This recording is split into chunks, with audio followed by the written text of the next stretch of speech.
do Getsame, e disse aos seus discípulos: Assentai-vos aqui, enquanto eu oro. E tomou consigo a Pedro, e a Tiago, e a João, e começou a ter pavor e angustiar-se. E disse-lhe: A minha alma está profundamente triste, até a morte. Ficai aqui e vigiai. E tendo ido um pouco mais adiante, prostou-se em terra, e orou para que fosse possível passar-se daquela hora. E disse: Abba, Pai, todas as coisas te são possíveis. Afasta de mim este cálice. Não seja, porém, o que eu quero, mas assim o que tu queres. E chegando, achou-se-os dormindo e disse a Pedro e Simão: Dormes? Não podes vigiar uma hora? Vigiar e orar, para que não entres em tentação. O espírito, na verdade, está pronto, mas a carne é fraca. E foi outra vez e orou, dizendo as mesmas palavras. E voltando, achou-se-os outra vez dormindo, porque os seus olhos estavam carregados, e não sabia o que responder-lhe. Voltou a terceira vez e disse-lhes: Dormi agora e descansar. Basta, é chegada a hora, eis que o Filho do Homem vai ser entregue nas mãos dos pecadores. Levantai-vos, vamos, eis que está perto o que me trai. Amém? Amém. Ó, essa palavra fala muito sobre a oração quando Jesus ele subiu ao monte.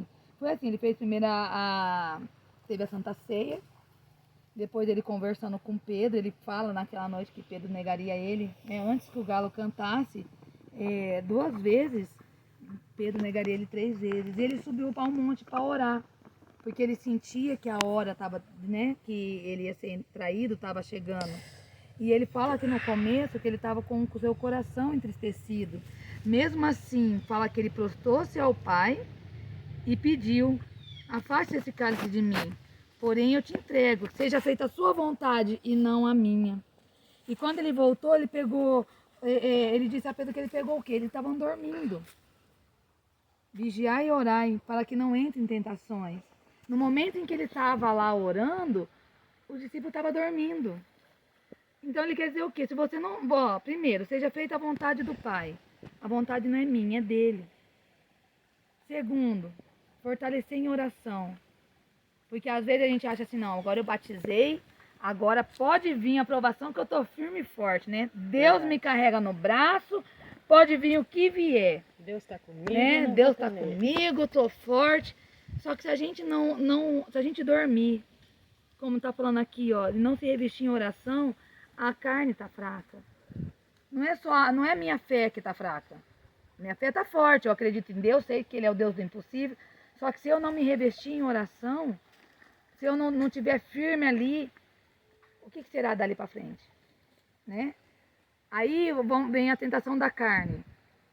O que é a tentação da carne? Às vezes é mais fácil a gente ceder às coisas bonitas no mundo do que as coisas quando vem a aprovação, né? Vem a aprovação, o que eu faço? Em vez de eu ajoelhar no chão, orar, pedir para Deus proteger, para Deus cuidar, ter fé, continuar jejuando, continuar orando, o que eu faço?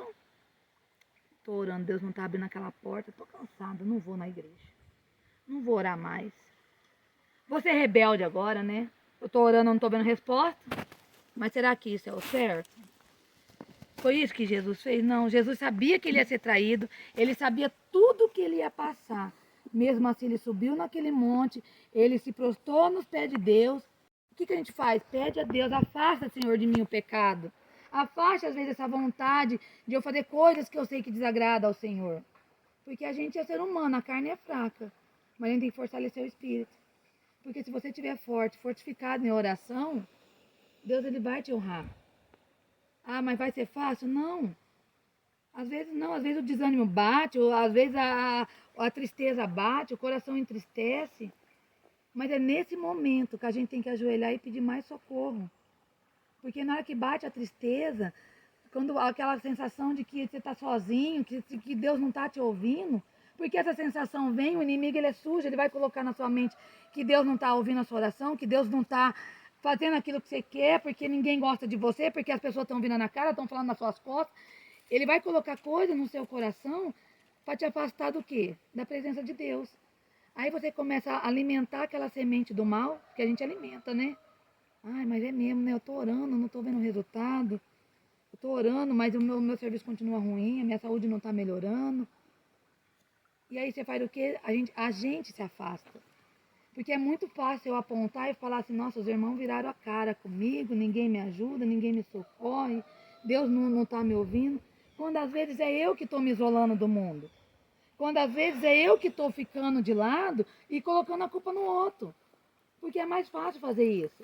É mais fácil você achar um culpado pro seu erro do que você ver que você está em falta. Que eu tô orando pouco.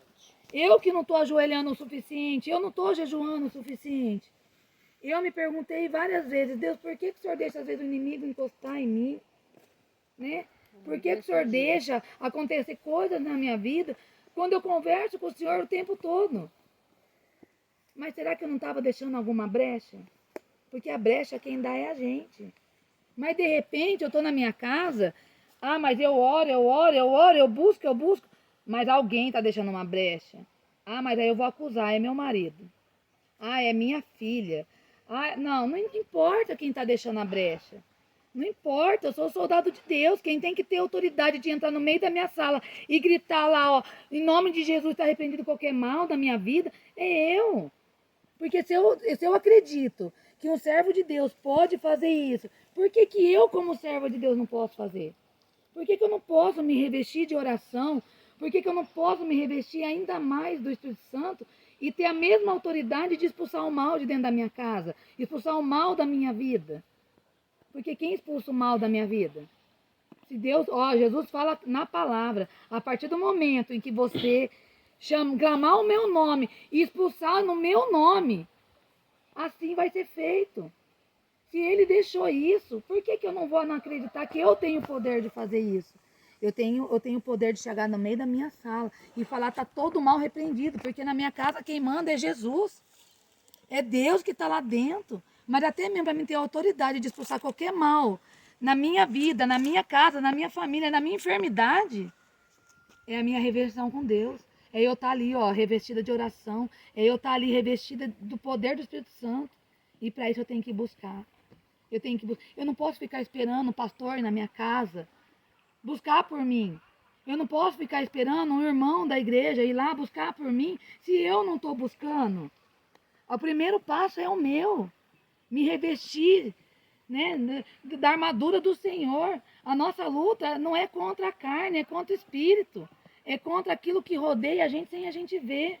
Mas às vezes damos brecha para ele entrar na nossa vida e depois culpamos os outros por isso. Porque aí eu dou a brecha, quando as coisas começam a dar errado, começo a colocar culpa em outros. Mas eu estou buscando o suficiente, eu estou orando o suficiente. Jesus sabia do que ele ia passar. Aqui fala, o que ele falou no final? Ó, levantai-vos, vamos, eis que está perto o que me atrai. Ele sabia que ele ia ser traído, ele sabia tudo o que ele ia passar. E mesmo assim, ele permaneceu em oração, mesmo assim, ele permaneceu fiel naquilo que ele veio trazer para a gente. Se ele passou tudo aquilo sem pecado nenhum, para poder nos salvar, quem sou eu de reclamar por passar por uma provação? Quem sou eu para apontar que Deus não está me vendo por passar por uma dificuldade? Então, quando as dificuldades virem, vamos clamar a Deus. Mas o tempo não é meu. O tempo é dele. Se vai ser hoje a resposta, se vai ser amanhã, se vai ser daqui a um mês ou daqui a um ano, 10, eu não sei. Às vezes o que eu peço não é o que ele quer para mim. Que seja feita a vontade dele, não a minha. Isso está na oração do Pai Nosso. Oração que Jesus deixou para a gente ter uma guia, né? Nossa instrução, nosso livro aqui, ó. Então, vamos buscar mais. Isso serve para mim, que eu falo que a primeira palavra, a gente aprendeu o quê? Que a primeira palavra do Senhor é para a gente, né? Eu me senti muito fraca num tempo. Às vezes fiz muita pergunta do porquê. Porque a gente tem aquilo no coração, por quê, né? Por que comigo? Mas também por que não comigo? Por que Deus está deixando acontecer isso comigo? Mas por que também não poderia ser comigo? Se vai ser um testemunho, glória a Deus. Se não for, glória a Deus também. Mas o que eu senti no meu coração de estar passando para vocês é isso. Não pegar picuinhas pequenas colocar no coração e falar assim, a igreja primeiro é a gente, né? A igreja é a gente. Mas fulano, ciclano, esquece fulano e ciclano. Quando a gente vai para a igreja, quando a gente busca a palavra, a gente vai buscar o quê? É o amor de Deus. É querer andar em santidade com Ele. Não importa o que o vizinho está fazendo. Mas fulano, esquece fulano. O nosso foco é Jesus, fulano não existe. A gente tem que vir aqui para dar o exemplo, para a gente ser o espelho. Para mim querer que Deus faz na minha vida, eu tenho que buscar. Para mim querer a mudança de alguém na minha vida, eu tenho que mudar. Para mim querer o meu marido hoje dentro do culto, eu tive que buscar primeiro. Para mim querer que as coisas aconteçam na minha vida, eu tenho que buscar primeiro. Não no primeiro apontamento. Mas às vezes aquela irmã virou a cara. Amém, vamos orar por ela. Às vezes ela está passando por uma dificuldade, a gente não sabe. A gente não sabe o que acontece na vida de ninguém. Mas a gente, como cristão e como obrigação, a gente tem que orar por todos. A gente tem que clamar por todos. Quando alguém aponta a gente tem que orar por aquela pessoa também. Olha, aconteceu tanta coisa. Eu me senti tão perseguida, né, naquela igreja. Depois eu percebi que eu não estava orando o suficiente. Eu não estava buscando o suficiente. Eu não tenho que apontar. Se alguém cometeu um erro, vamos orar para Deus criar no coração daquela pessoa o amor que Ele colocou no coração da gente também. Porque um dia a gente também estava do outro lado. Um dia também a gente estava apontando as pessoas, julgando as pessoas. Se hoje Deus conseguiu trazer a gente para esse lado e mostrar para Ele como é bom, como é maravilhoso o amor dele na nossa vida, o que a gente tem que fazer? Tentar levar isso da melhor forma possível. Se a gente não tem como levar com a mão, vamos ajoelhar no chão. Senhor, me reveste da sua armadura, meu Pai. E me ajuda a levar a sua palavra e o seu amor àqueles que não têm. Aquelas pessoas que talvez não conseguiram sentir isso ainda. Porque isso é a nossa obrigação, a gente somos soldados. Não é ficar com mimimi. Ficar só lá chorando, esperando que alguém vai vir, te pegar no colo. Vem cá, nenenzinho, vem cá que eu vou te... Não é assim, não. A gente somos soldados. Soldado, ele cai, ele fere, mas ele levanta e continua a batalha. Porque se a gente quer vencer lá na frente, vamos caiu no chão, vamos levantar, filho. Se eu tô sem força, meu irmão, vem da mão, vem cá que eu te levanto. Vamos orar junto. Porque essa é a nossa obrigação como cristão. Como servo de Deus, é saber que a aprovação vai vir, saber que os apontamentos vai vir, que as pessoas vão falar, mas a gente tem que estar ali, ó, firme e forte. Que mulher de oração que é nós? A gente é mulheres de oração, a gente tem que pedir até por aqueles que não querem saber da gente. A gente tem que orar para Deus abençoar até as pessoas que apontam a gente. Isso é o que a gente tem que fazer, dia após dia, noite após noite. Sem se preocupar se a recompensa vai chegar agora ou vai chegar depois. E se não chegar nesse momento, no dia do juízo final, Deus vai saber o coração da gente, o que a gente fez. Porque é assim que a gente vai fazer, lutar. E lutar ali, ó, sabendo que Jesus está do nosso lado. Então vamos se revestir de oração, vamos vigiar para a gente não cair, porque a carne é fraca, a carne cai. O espírito não, então vamos se revestir para a carne não cair. Não ficar querendo atacar, não querer se defender de forma. Qual que é a nossa melhor defesa hoje? A palavra de Deus. Essa é a nossa defesa, é a palavra de Deus. Se cada vez que uma pessoa apontar a gente revidar com a carne, a gente vai cometer um pecado. E é isso que o inimigo quer, tirar a gente da presença. Ele quer envergonhar a gente, porque quando as pessoas olhar a gente lá fora, vai falar assim, como que aquela pessoa ali é cristã? Como que aquela pessoa sobe em cima do monte, ora? Como aquela pessoa sobe em cima do púlpito, fala da palavra de Deus, se na primeira oportunidade está fazendo tudo que a carne pede? Está ali, está xingando, ou às vezes está revidando coisas que não é para ser revidada.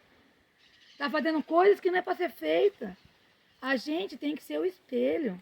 A gente tem que estar firme até quando as pessoas acham que a gente está fraco. Porque se você do lado de fora, sem ser cristão, não olhar para mim e não ver o brilho do Espírito Santo na minha vida, como que vai querer seguir a Deus? Vai fazer que nem eu fazia. É crente, olha lá, ó, é crente. Não, a gente tem que ser um crente diferenciado.